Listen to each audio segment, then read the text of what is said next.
Mickaël Attard, bonjour. Bonjour. Alors, on est ravis de vous accueillir parce que l'habit ne fait pas le moine, ça c'est bien clair avec vous. Vous avez une vie trépidante, incroyable.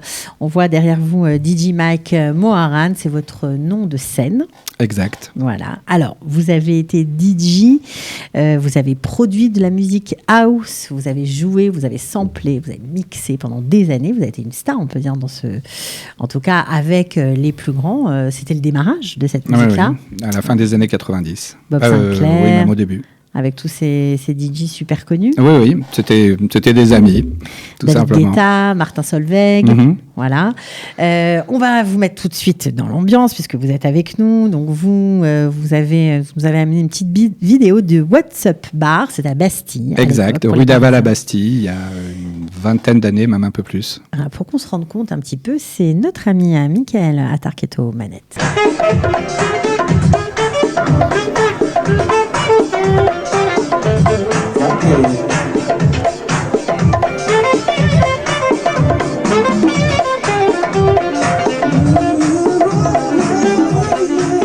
Alors, évidemment, quand on vous voit comme ça, on se dit, il y a un truc qui s'est passé.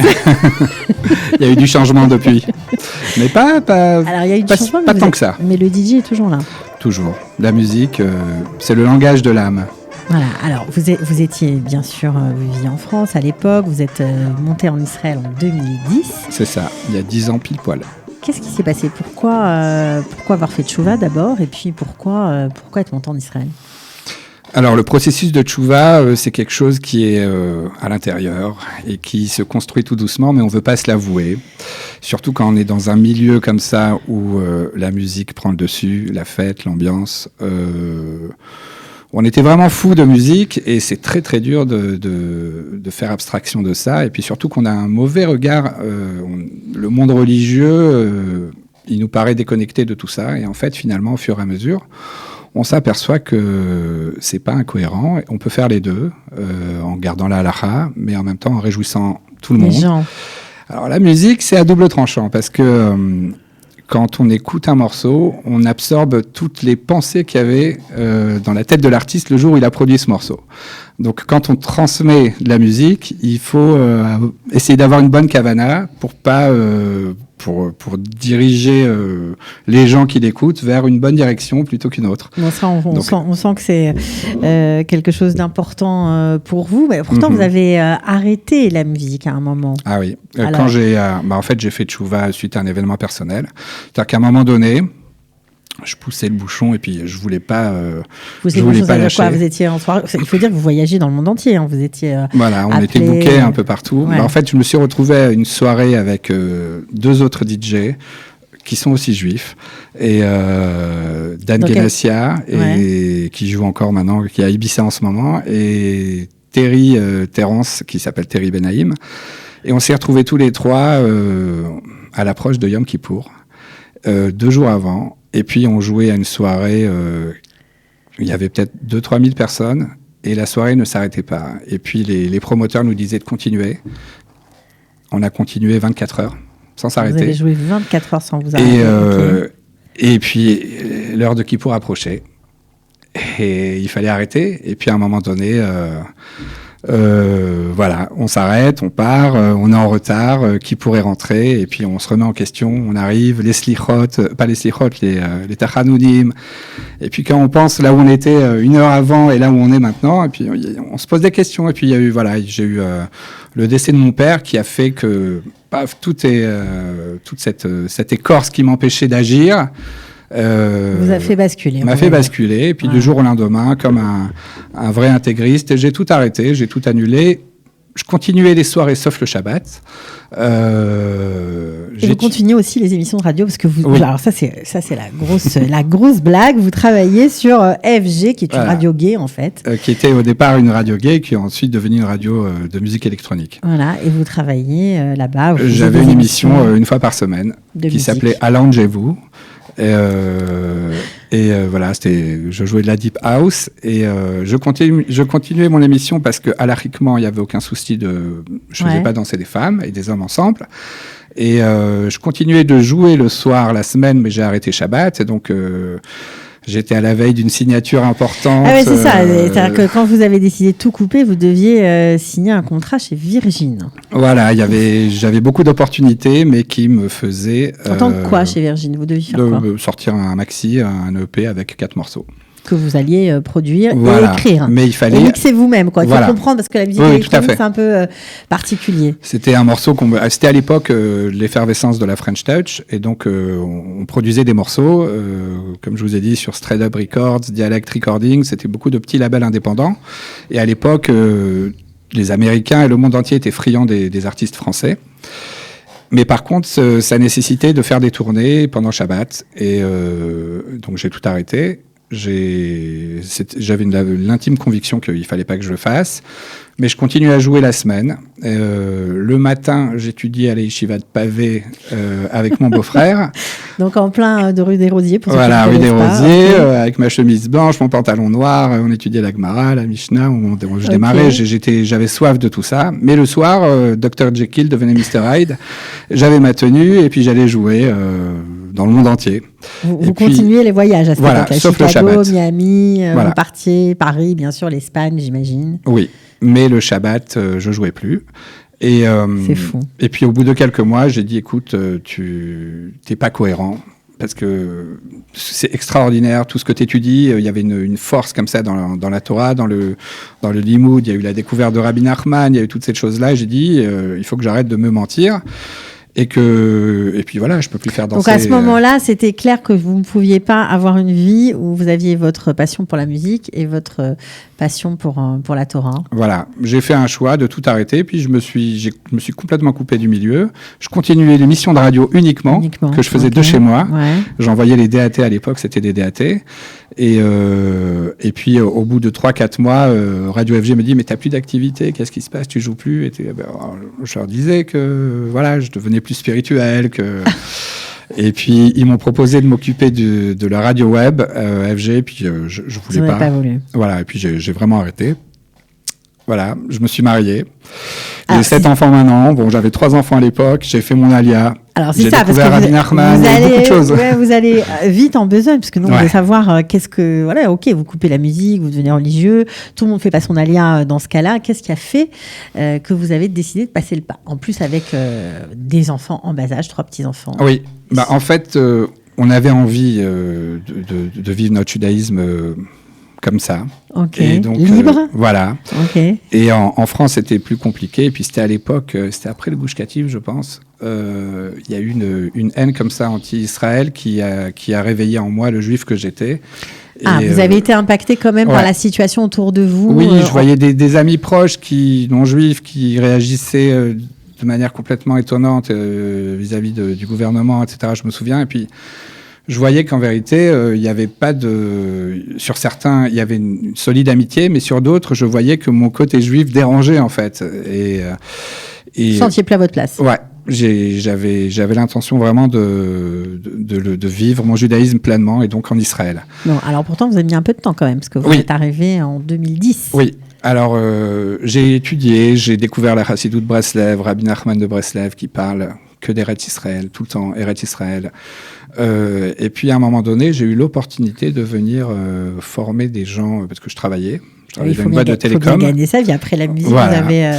je travaillais dans une boîte qui s'appelait Longphone, Western Telecom, puis Longphone. Et ils ont monté une antenne à Tel Aviv. Et ils m'ont proposé de venir former une équipe pendant une semaine. OK. J'arrive, banco. En 3 jours, tout le monde était formé. Et puis, c'était pendant Yom Ha'atzmaut. La folie dans les rues de Tel Aviv. Alors puis, là, il me restait 4 jours de libre. Ça vous fait quoi de voir ça? J'ai dit, j'avais la conviction qu'il fallait que je trouve un appartement et que je vienne très vite habiter ici. Et donc, vous cherchez à Tel Aviv ou à Jérusalem? Non, à Jérusalem. non, je cherchais à Jérusalem. Et j'ai des amis Breslev qui avaient leur camion. On était partis à Tel Aviv pour ramener de la simcha aux gens. Et j'ai vécu ça de l'intérieur alors que je le vivais de la galoute. Et ensuite, ça vous a bouleversé. Ah oui, complètement. Alors, ce qui est rigolo, c'est comment vous avez trouvé votre appartement, parce que vous avez cherché, mais vous n'avez rien trouvé, puis finalement vous repartez. J'ai pas trouvé, je trouvais pas des appartements.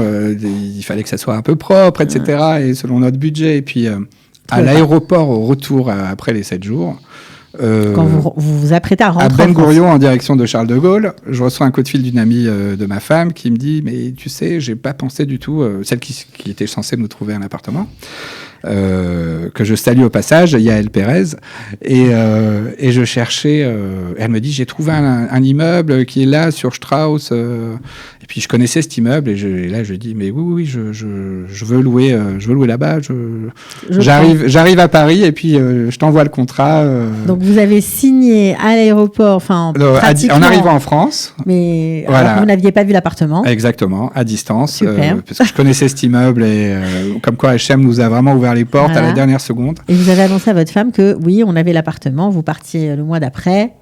J'ai dit à ma femme, est-ce que tu es prête? Dans 1 mois et demi, on fait l'ALIA. Et là, banco. On avait 3 enfants en bas âge. Ouais, tout, complètement.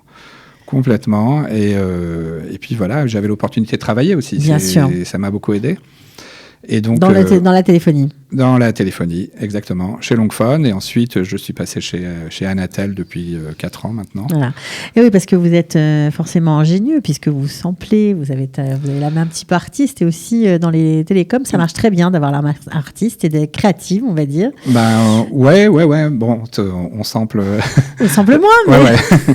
Là, qu'est-ce que je fais? On a monté une boîte avec Liron Chimoni d'Anatel, qui s'appelle Anatel Airtime.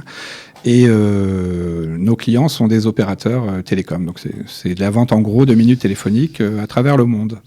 Voilà, donc vous avez, on va dire, vous êtes retombé sur vos pieds professionnellement. Et puis, ces derniers temps, vous avez dit qu'il fallait reprendre la musique. Voilà. Qu'est-ce qui s'est passé?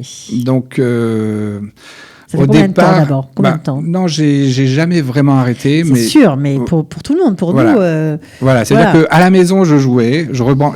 Pendant 6-7 ans, j'ai rien rebranché. Ensuite, j'ai rebranché mes platines.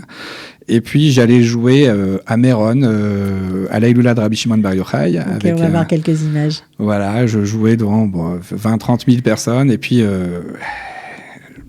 c'est la nature qui revient. Et puis, j'essayais de trouver un public adéquat. Parce que j'avais vraiment la volonté de rester dans un domaine cachère, mais en même temps de jouer ma musique. Donc alors, là, c'est ça qui est intéressant, parce que vous êtes quand même un amoureux de la musique, que ce soit la musique soul, la house music, la rhythm and blues, le jazz, vous aimez beaucoup de choses. Tant que la musique est bonne... Alors, qu'est-ce que vous leur jouez à Méron? Vous leur jouez du jazz aussi? Alors, à Méron, non. Je jouais de la musique klezmer, où je mettais des beats, des rythmiques électroniques dessus, et que je samplais, que je mettais en boucle, que je jouais à ma manière. Vous avez quand même bien modernisé tout ça. Voilà. Et c'était extraordinaire. Et là, je me suis dit, il faut que tu t'y remettes et que tu trouves un équilibre entre la halakha et puis le fait que tu dois jouer, parce que alors, comme je vous avais dit, j'avais entendu une parole de Rabbi Israël Berodesser, qui est mon maître, qui avait dit que celui qui a un talent, que Hachem lui a donné une faculté, et qui ne l'exploite pas, c'est comme s'il faisait des destructions chaque jour. Donc il fallait que j'exploite et que j'extériorise ce que je sais faire, mais tout en gardant l'optique que c'était pour faire un kiddush Hachem et pas pour s'éclater. Alors justement, ce qui est très intéressant, c'est que votre parcours, il y en a d'autres qui l'ont eu, alors peut-être pas forcément dans votre domaine, peut-être pas à votre niveau, mais il y a aussi beaucoup de musiciens, d'artistes professionnels qui sont arrivés, qui ont fait tchouva. Et ce qui est génial, c'est que vous vous êtes regroupés dans un espèce de groupe Facebook, et vous échangez des morceaux régulièrement. En fait, c'est un groupe WhatsApp que j'ai créé, comme ça on était 3-4 au début, qui s'appelle Good Sounds. Et en fait, ça a commencé parce que j'avais reçu des enregistrements inédits de Prince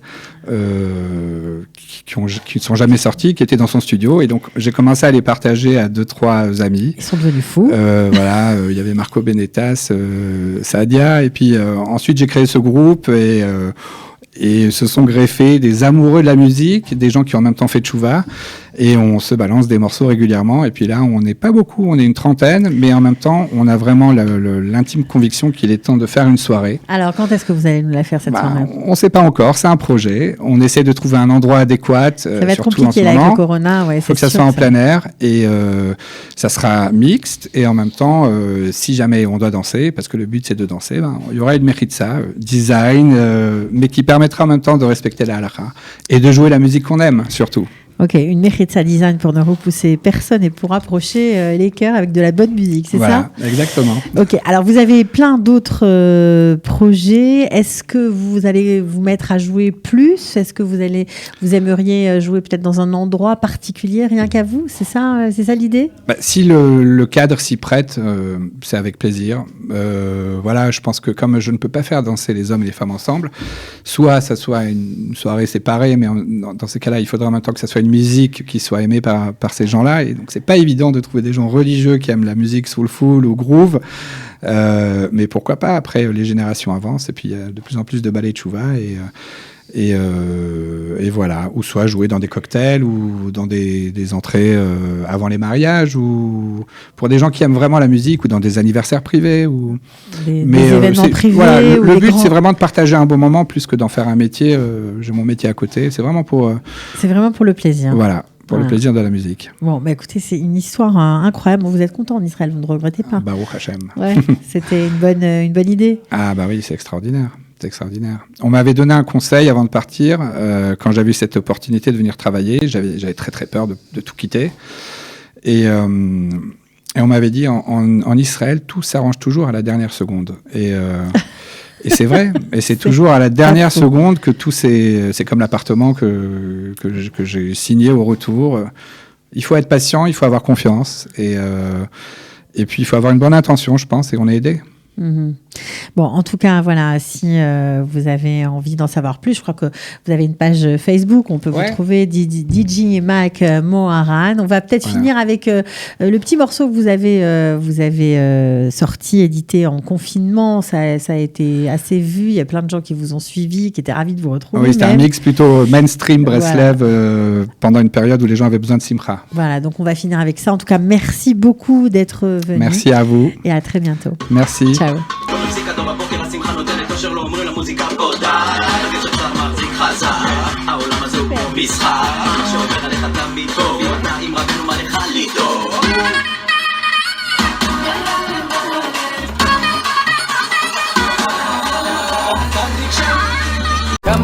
Ils ont relevé le défi de l'Alia. Alia Story, c'est vous, c'est nous.